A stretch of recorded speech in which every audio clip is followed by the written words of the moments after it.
अस्सलाम वालेकुम प्यारे बहनों और भाइयों, ये मेरी पहली वीडियो है यूट्यूब पर।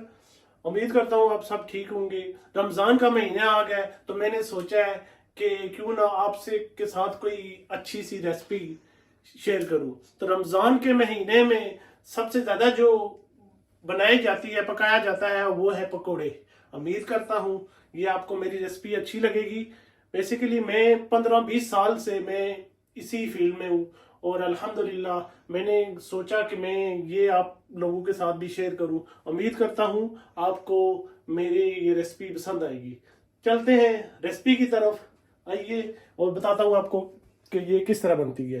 पहले आपने 4 आलू लेने, उतना ही प्याज ले लें, ठीक है।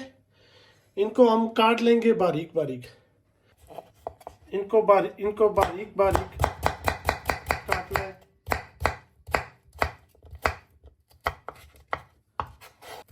अच्छा, मैंने आलू सारे बारीक काट लिए। अब ऑनियन की बारी है। ऑनियन भी आप जितना पतला हो सके काट लें।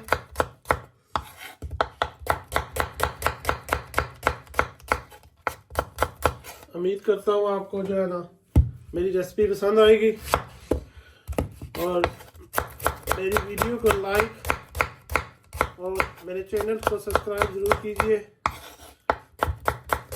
इंशाल्लाह मैं आपको और वीडियो भी इंशाल्लाह मोर रेसिपी अच्छी रेसिपी आपको आपके साथ शेयर करूँगा इंशाल्लाह। अच्छी, अभी ये जो है ना हम प्याज और आलू जो है ना जो भी काटा है वो एक बोल में डालेंगे, ठीक है। और उसमें पानी मैंने पहले से ही डाला हुआ है। इनको मिक्स कर लेंगे, जो इनको सेपरेट कर लेंगे जो है ना सारा प्याज और आलू। इसको आपने आधा घंटा से 40 मिनट जो है ना ऐसे ही रहने देना है। तो इसके बाद मैं फिर आपको बताऊंगा कि इसके अंदर मसाले कैसे डालने हैं, ठीक है। ये पानी में डालने का मेन जो मकसद है, आपको जो है ना मिक्स से इसमें पानी ऐड नहीं करना पड़ेगा। ये इसमें पकोड़े अच्छे भी बनते हैं और क्रिस्पी भी बनते हैं। इससे पकोड़ों का टेस्ट और ज़्यादा बेहतरीन आएगा, क्योंकि ये पानी जज़ब कर लेंगे, पोटैटो भी और ऑनियन भी। ये जो प्याज डाला है ये पानी जज़ब कर लेगा। इसके बाद ये मैं आधे घंटे के बाद फिर आपसे मिलते हैं इंशाल्लाह। और इसमें फिर जो मसाले डालने हैं वो भी बताएंगे और पकोड़े बनाकर भी इंशाल्लाह आपको दिखाएंगे। अच्छा जी, अब मैंने इस पानी निकाल लिया है प्याज से और अब मैं आपको मसाले बताऊंगा कि इनमें कितने डालने, ठीक है। सबसे पहले आपने जो है ना धनिया मसाला तो आप कोई भी डाल सकते हैं। धनिया मैंने साबुत धनिया 2 चमचे डाली हैं, ठीक है। ये धनिया ज़रूर डालें, इससे टेस्ट आपका पकौड़ों का जो है ना बहुत अच्छा होगा। क्रश चिली भी मैंने 2 चम्मच डाली है, ठीक है। आप ज़्यादा भी डाल सकते हैं, कम भी डाल सकते हैं, आपकी मर्ज़ी, क्योंकि आप खाने पर होता है डिपेंड। मैंने आधी चम्मच इसके अंदर अजवाइन ली है, ठीक है। ये भी आप ऐड कर सकते हैं। ये मेथी है, कसूर मेथी 1 चम्मच ये मैंने डाली है। आधी चम्मच काली मिर्च है पिसी हुई और आधी चम्मच अनार दाना का जो पाउडर है ना वो आधी चम्मच है, ठीक है।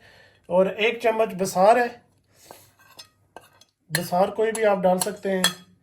और इसके अंदर 1.5 स्पून सॉल्ट है, ठीक है। ये चीज़ें मैंने सारी मिक्स कर ली हैं, डाल दी हैं। और अभी इसमें ऐड करेंगे हम ग्रीन सब्ज़ मिर्चें और धनिया, ठीक है। ये सारा हो गया। अभी हम इनको मिक्स करेंगे, ठीक है। सब चीज़ों को पहले मिक्स करेंगे। अच्छा, ये मैंने बोल चेंज कर लिया, थोड़ा खुला ले लिया है क्योंकि वो इसमें अच्छी तरह मिक्स नहीं हो सकता था, ठीक है। ये प्याज और आलू जो मैंने डाले, इसमें अगर आप मसाले मिक्स करेंगे ना तो ये सही तरह मिक्स हो जाएंगे। अगर आप इसमें बेसन के अंदर मसाले डालेंगे तो वो आपके मसाले सही नहीं मिक्स होंगे। ये बात आपने ये गौर कर लें इस पर, क्योंकि मसाले जितनी अच्छी तरह ये आप देख भी सकते हैं मिक्स हो रहे हैं ऑनियन के साथ और आलू के साथ सही लग रहे हैं। अच्छा, ये तकरीबन सारे मिक्स हो गए, तो अभी हम इसमें बेसन ऐड करेंगे। ठीक है, ये तकरीबन बड़ी 3 चमचे ले लें। ये मेरे बड़ी 3 चमचे ले ली। अब आप इसको मिक्स करेंगे अच्छी तरह से। अगर बेसन आप थोड़ा ज़्यादा लेना चाहें तो ऐड कर सकते हैं। इसमें एक्स्ट्रा आप अंडे भी डाल सकते हैं, 1-2 अंडे अगर आप डालना चाहें तो वो भी ऐड कर सकते हैं। उसके साथ आपका पकौड़ा थोड़ा फूला फूला लगेगा। अभी हम जो है ना इसके अंदर देखेंगे, आपको इतना पानी की ज़रूरत नहीं पड़ेगी और पानी ज़्यादा डालने की भी ज़रूरत नहीं है, क्योंकि जो प्याज होता है ये बाद में पानी छोड़ता है। तो इसको हम इस तरह मिक्स रहने देंगे तकरीबन 10-15 मिनट के लिए। अच्छा जी, ये बेसन तकरीबन हमारा तैयार है। ठीक है, मैंने इसमें थोड़ा सा पानी और ऐड किया है और 2 स्पून और मैंने जो है ना बेसन के डालेंगे। ये तकरीबन तैयार है। आपने बेसन को आधा घंटा लाजमी देना है। ठीक है, अभी तेल मैंने रखा था वो भी गर्म हो गया और ये अभी हम अपने पकौड़े डालेंगे इसके अंदर। मीडियम आंच पर रखनी है, बहुत तेज आंच पर नहीं रखनी है क्योंकि पकौड़े जल जाएंगे। अगर आपने कम पर रखा तो पकौड़े सारा तेल जो पकौड़ों के अंदर चला जाएगा, तो वो पकौड़े सही क्रिस्पी नहीं बनेंगे आपके। उम्मीद करता हूँ मेरी बातें आपकी टूटी फूटी उर्दू समझ आ रही होगी। कोशिश करता हूँ कि आपको सही में समझा सकूँ। ये पकौड़े हमारे मैंने डाले इसके अंदर।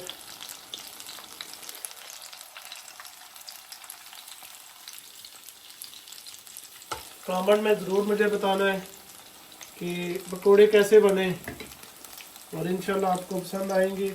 मज़ीद और भी रेसिपी जो है मैं अपनी वीडियो में शेयर करता रहूँगा और अच्छी अच्छी वीडियो इंशाल्लाह। और ज़रूर मुझे कमेंट में ज़रूर आपने बताना है। मेरी पहली वीडियो है और मैं थोड़ा सा कंफ्यूज भी हूँ और मेरी वाइफ बार बार बोल रही थी आप वीडियो पे आप इतनी अच्छी कुकिंग कर लेते हैं, तो मैंने कहा चलो जी आपकी मान लेता हूँ। फ्री होता हूँ दिन में तो कुछ ना कुछ करते हैं और रमज़ान भी आ गया है और इंशाल्लाह अच्छी अच्छी रेसिपी आपको, अच्छे अच्छे खाने, स्वीट इंशाल्लाह बहुत सारी आपको मिलेंगी। और पकोड़े देखे हमारे बहुत ज़्यादा आंच पर नहीं रखनी है आपने, ज़्यादा हीट रखेंगे तो जल जाएंगे और बहुत कम रखेंगे तो तेल पकोड़ों के अंदर चला जाएगा।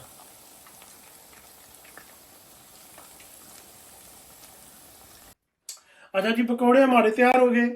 ये देख सकते हैं गोल्डन गोल्डन माशाल्लाह। साथ में मैंने चटनी बनाई है, इसकी भी रेसिपी आपको अगली वीडियो में ज़रूर शेयर करूंगा।